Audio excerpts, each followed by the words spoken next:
கூட இல்லை. நள்ளிரவு நெருங்கிய போது கதவு தட்டும் சத்தம் கேட்டது.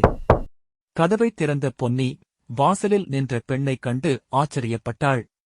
தலை நிறைய மல்லிகைப்பூ, கையில் பெரிய பித்தளை பாத்திரம். யார் நீங்க என்று கேட்டாள். அந்த பெண் மெதுவாக சிரித்தபடி, கோயில் விசேஷத்திலே மிச்சமான சர்க்கரை பொங்கலும் தயிர் சாதமும். உன் குழந்தைக்கு பசியா இருக்கும் போல தோணுச்சு, எடுத்துக்கோ என்றாள். பாத்திரத்தை அவள் கையில் கொடுத்துவிட்டு இருட்டில் மறைந்தாள். பொன்னி மகனை எழுப்பி வயிறார உணவூட்டினாள். அந்த உணவின் சுவை தேவாமிர்தம் போல இருந்தது. மறுநாள் காலை ஊர் பூசாரி ஓடி வந்தார். பொன்னி, அதிசயம் நடந்துருச்சு, அம்மன் கையில இருந்த தங்க கிண்ணம் காணோம். ஆனா கருவறை முழுக்க மல்லிகைப்பூ வாசமும் சர்க்கரை பொங்கல் மணமும் வீசுது.